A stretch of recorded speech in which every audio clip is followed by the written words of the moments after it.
Hello everyone, your voice here and welcome to the channel Sansevieria 101. So for this episode, we're going to feature a Sansevieria mutation coming from the kirkii species of Sansevieria, and it is most probably coming from the already existing, which is said to be cultivar, but I know that there's a collection number for it, but it is the Sansevieria kirkii pulchra coppertone, and this is most probably a mutation coming from it. That said, I have already prepared some samples for you with regards to the difference between this mutation and the already existing Sansevieria kirkii variety pulchra coppertone. So this is the Sansevieria kirkii variety pulchra coppertone, and this is the mutation. So if I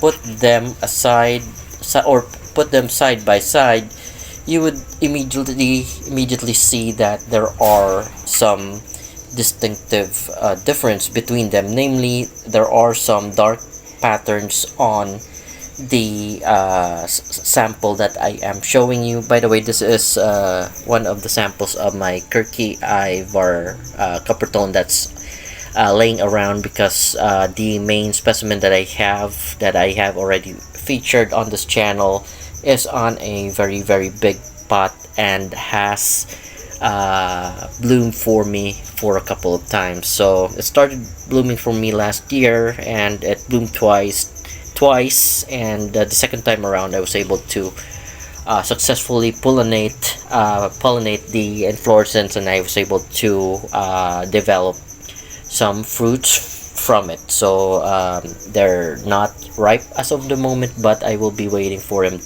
them to ripen up, and I will be planting them. So that specimen of kirkii pulchra coppertone was paired with the other Sansevieria kirkii species, coral blue or kirkii variety kirkii, or kirkii variety kirkii rather.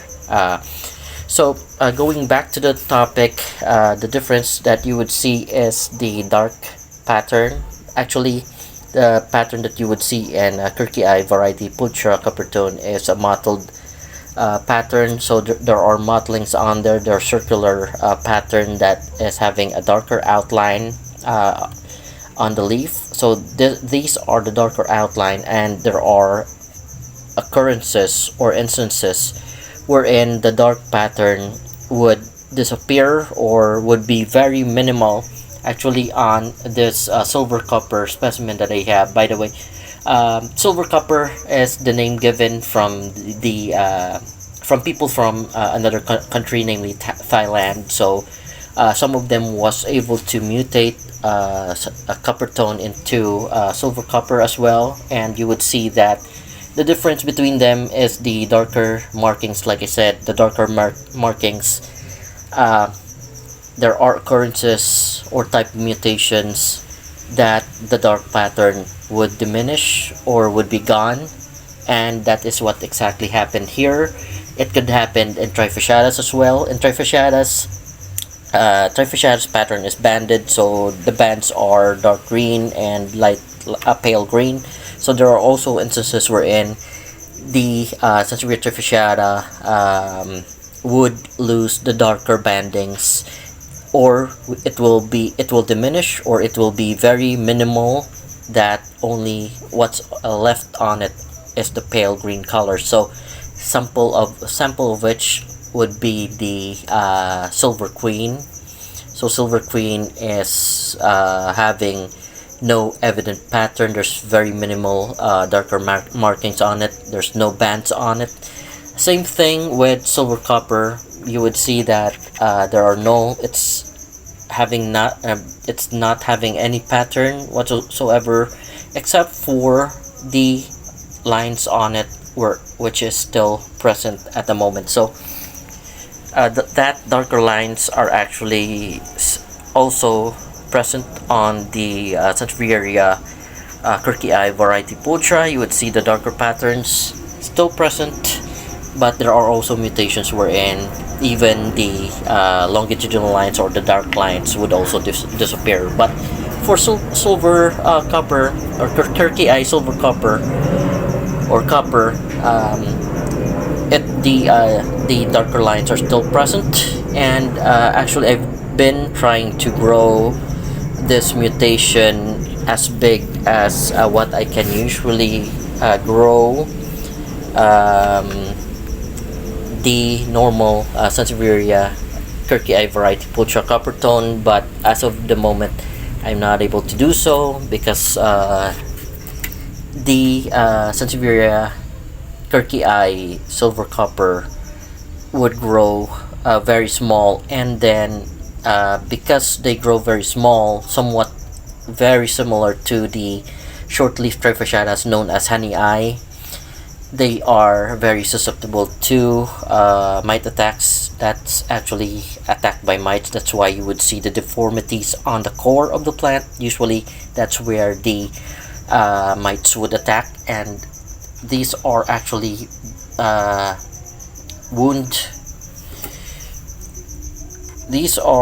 wounds coming from mite attacks. You would see reddish bite marks on the somewhere close to the base of the leaf. So right there, those are mite attacks. Also the core, the ones that are very very soft, leaves that are soft, they are usually the favorite parts of mites. So mites are microscopic in nature, so you wouldn't be able to see them in the naked eye. Or another one, so these mutations are actually not very developed. That is why they are prone to mite attacks, as well as the short-leafed trifasciata mutations. They are underdeveloped Sansevierias. That's why mites, they are favorite for mites because of their soft leaf tissues, and most probably they get attacked by the core or by the base of the leaf. So same in this. Actually, there are two offsets, or there are three plants on this spot. Later on I'll show you another mutation at the back. So first, I got this as such. People from Thailand, like I said, are calling it silver copper, but that is unofficial. I myself, I don't know how to distinctively call it, or to describe the property of the darker markings diminishing or going away. So someone has to make a name for that occurrence, or that those anomalies that are happening in such years. But right now what we call them would be just mutations. Even bonsals would also have mutations, namely platinum bonsal. So platinum bonsals, or bonsal coming from the cylindrical family of Sansevieria, they have leaf patterns as well, although they have cylindrical leaves. So on those leaves you would also see darker bandings, and the bandings on them that are dark green, there are some cases that it will disappear, and what's left of the bonsal would be white, or whitish in color. That's why they're named platinum bonsal. Those are very similar occurrences to what I am showing you right now. So right now what is left is really just the copper, and the dark green is actually blackish in color, but they're really dark green if you really be very strict on some parts, or it is because of the coloration of the copperish tone on them that the dark green became blackish in color. So on this mutation you cannot see the mottled part, or the dark outline on the leaves anymore, because what's left is this color, the light, or the coppery coloration on the leaf. So again, we were discussing the mite attacks. These are mite attacks. That's why you would see them deformed, or you would see the especially the new leaves the new leaves growing on the crown of the Sansevierias, they would deform as such when they are attacked by mites. So for everyone's information, it's just fortunate that the kirkii species are a lot sturdier or tougher. They're having very tough leaves, very hard, like wood like toughness or sturdiness. You can't even bend them. So the leaves are like wood in nature. It's a very thin wood, so to speak, as compared to the fleshy trifasciatas, which they succumb to rotting when mites attack them on the core. So when there are already mites present on the core of the plant and you water them, that's when your Sansevierias will die or have core rot. It is because they have a lot of openings on the core, and then the water that you put on them would seep into the wounds of the plant, and that would be causing the plant to rot itself. As for the copper, for what I'm showing you right now, like I said, mites attack them, and they did. It's just that the copper or the kirkii species are a lot tougher, that they were able to survive despite the attacks on the crown of the plant. And also, for everyone's information, mites are there are some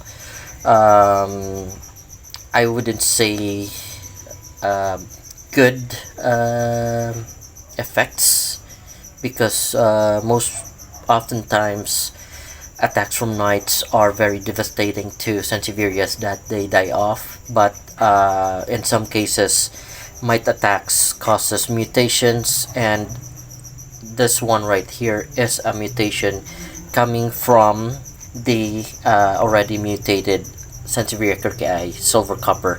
So this is the mutation. As you can see, I'll put in side by side again the copper tone, and you would see that the distinctive characteristics are very evident.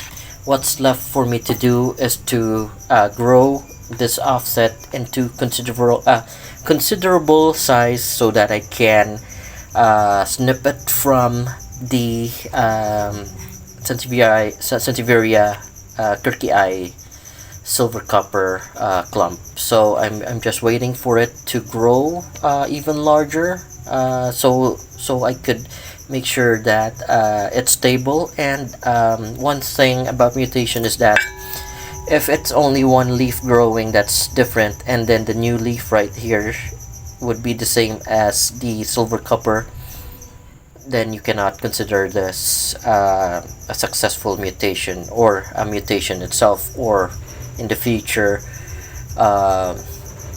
another cultivar. So you cannot consider it another cultivar if the leaves revert back to the color of silver copper. So that's why this mutation is right now, it is under observation, but most probably it is a mutation because you have two leaves. This is the older one, this is the new one, and there is no change in coloration.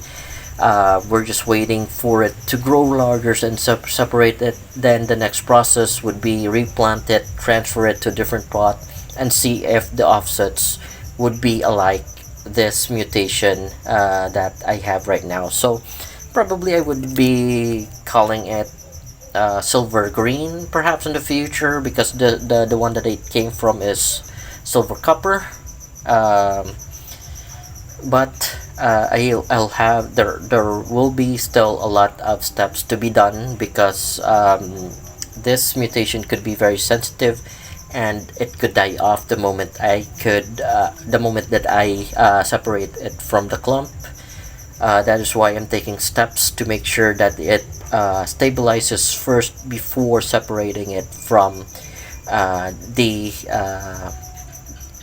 specimen where it came from. So that said, I have been trying to grow silver copper to bigger sizes, but Right now they're really dwarf in form, because as compared to my normal ones, this is just how big the new leaves are. And that's a specimen that I even just set aside.